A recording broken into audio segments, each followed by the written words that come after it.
misalnya gue punya cewek nih deket sama cowok lain, nah itu bisa aja kan gue cemburu. Belum pernah ya, belum pernah dalam hidup aku cemburu. Jadi kalau memang misalnya misalnya ini ngomongin pacar ya, kalau misalnya dia punya pacar baru, ya udah kamu pergi aja sama pacar baru kamu, aku bisa hidup sendiri kan. Cemburu parah, misalkan gara-gara updatean sosial media. Kepo sosmednya pacar. Cemburu gara-garanya biasanya kalau saya punya pasangan itu lihat ke kiri ke kanan, nah saya biasanya nggak suka. Diam aja sih, ntar baru dibicarain. Kalau lagi cemburu ya saya diam aja sih, biasanya saya diam, wajah saya udah kelihatan lah kalau lagi saya cemburu tuh. Wajah mata saya tuh udah kelihatan. Mau makan kebanyakan, kalau lagi cemburu langsung makan. Mendingan diem dulu sehari 2 hari, abis itu baru deh ngomong, selesai. Sebenarnya perlu, karena kalau nggak ada rasa itu, kayaknya hubungan itu juga hambar. Perlu. Cemburu pasti perlu, karena kan kalau kita sayang sama orang terus nggak cemburu nggak mungkin. Perlu lah, soalnya jadi bumbu-bumbu manis tuh ya. Kalau misalkan udah kelewatan ya jangan. Mendingan yang cuek tapi santai sih. Pilih yang cuek tapi santai. Cuek yang santai ya, yang cuek yang santai. Kalau terlalu banget juga sayanya kayaknya ilfeel ya, merasa nggak nyaman. Semuanya dicekin, HP dicekin, sosial media dicekin, dompet, tas dicekin. Kan berarti dia nggak percaya sama saya kalau begitu. Cemburuannya deh, posesif. Waduh, kalau Akbar pilih yang mana? Saya posesif. Tahu Oke. posesif? Apa? Posisinya sudah sip. Kalau saya pilih yang sedang-sedang aja semua seperti tadi yang Iya. Uwi bilang. Kadang-kadang cemburu perlu, tapi Iya. kadang-kadang santai, terus kemudian memberikan kepercayaan itu juga perlu. Saya sih tenang aja. Istri saya tuh ngecekin handphone, ngecekin lihat BBM, lihat WhatsApp, lihat apa, saya biarin aja. Orang handphonenya dia sendiri. Kacau ya, Wi. Kacau. Yang Ini aneh itu ada-ada aja. rata-rata istri itu senang kalau suaminya itu di rumah. Tapi kalau Akbar malah dimarahin loh. Iya, itu. Iya, saya Karena ini. kalau kebanyakan di rumah malah dimarahin. Kenapa, dia. Wi? Ya kan setorannya kurang. Alah. Saya itu kayak yang di belakang-belakang mobil truk itu. Pergi dicari, pulang dimarahin. Karena nggak bawa duit pulang. Jadinya dimarahin. Oke, seperti tadi yang saya janjikan bahwa saya akan menghadirkan seorang tamu istimewa yang Anda pastinya tahu siapa dia. Ini dia, Rini Wulandari.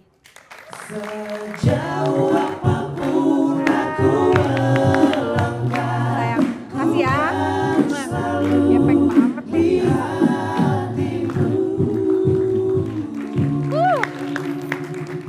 Saya rasanya jadi tidak nyaman, badannya kecil banget. Udah kelihatan banget ya perbedaan usia di sini. Ini lagi berbicara tentang kecemburuan. Pernah mengalami cemburu dalam kehidupan? Pernah. Ayo, yang kayak apa sih cerita hatinya Rini?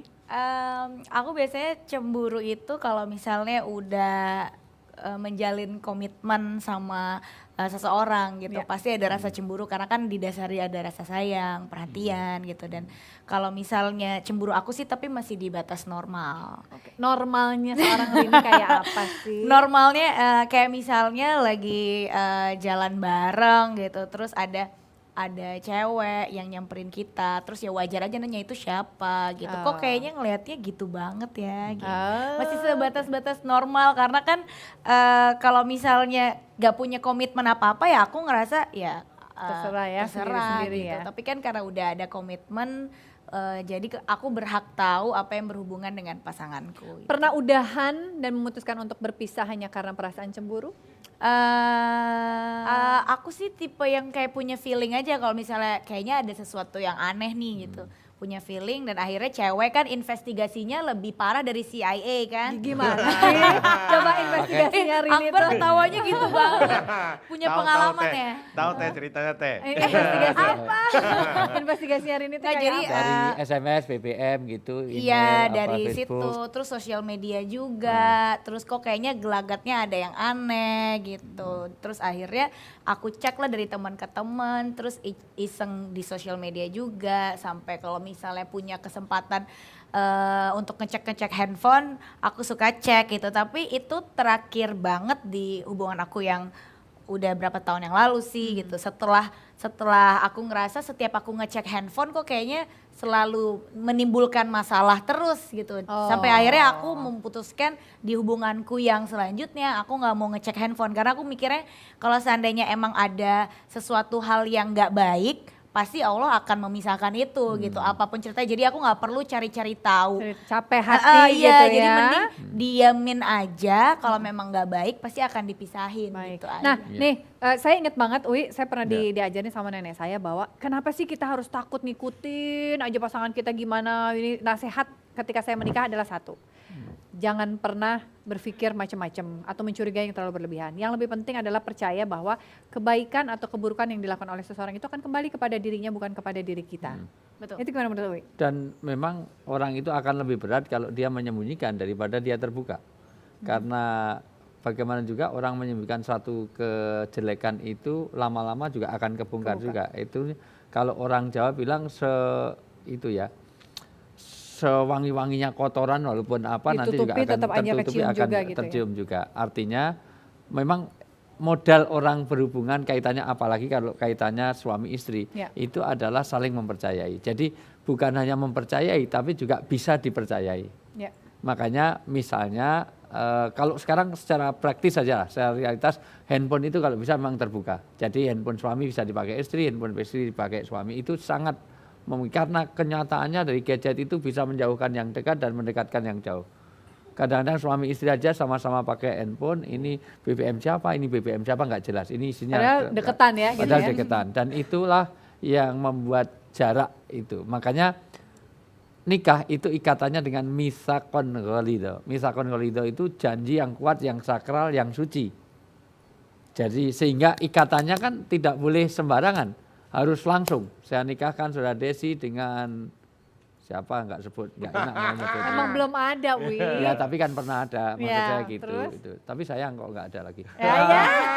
Maksud saya siakan dengan Akbar harus langsung saya terima. Kan nggak boleh terlalu lama. Pakai insya Allah saja kan nggak boleh. Ya insya Allah saya terima, nggak boleh. Apalagi ya coba-coba dulu deh, mending nggak dikasih. Kan, gitu. Nah itu menunjukkan bahwa komitmen tadi yang dijaga. Jadi betul memang komitmen. Kalau sudah memang berkomitmen, maka disitulah lahir batin fisik. Bukan hanya pernyataan, tapi juga harus ada kenyataan. Perilakunya ya seperti apa. Karena ya? kenyataan juga nggak cukup. Ngasih uang terus tapi nggak ada omongnya, ya nggak benar. Ngomong terus nggak ada uangnya juga nggak benar. Itu siapa yang ngomong terus ada uangnya ya? Tapi mau nanya nih Wi, kalau misal bohong, tapi karena memang istri terlalu posesif gitu, terus kita bohong demi menjaga Bohong keutuhan. putih, white lie. Ya itu gimana Wi? Di dalam agama setiap bohong dilarang. Yang ada adalah tauriah atau ta'arif, yaitu diplomatis. Tapi tidak boleh bohong. Cuman Misalnya, cemburunya berat gitu, kalau kita jujur pasti rame gitu. Makanya jangan sampai bohong. Saya pernah berbohong tapi untuk kebaikan. Ada, tetapi bukan bohong. Malam-malam ditelepon orang itu nangis-nangis luar biasa. Tengah malam saya pas sendirian. Istri saya tugas ke luar negeri sehingga saya harus di rumah. Padahal dia akan datang karena harus memutuskan antara divorce apa enggak, cerai apa enggak. Padahal ini artis cantik segala macam. Kalau itu datang ke rumah saya, jadi fitnah gitu ya? Jadi fitnah, bukan hanya fitnah. Iman sih saya mungkin kuat, tapi imronnya kan belum tentu juga kan gitu. Akhirnya maksud saya, loh saya juga laki-laki, saya normal loh, jangan dibilang gitu. Iya. Akhirnya, ya sudah, itu ada caranya. Maaf saya ada acara keluar, sekarang juga saya sudah mau keluar. Oh malam ini? Iya besok pagi aja. Kalau besok pagi kan sudah aman, beda. banyak orang. Maka telepon saya tutup, saya keluar pagar, terus saya masuk lagi. Kan udah keluar rumah benar ya? Itu namanya boleh. Oh ya bener keluar nih gitu. Iya keluar itu boleh.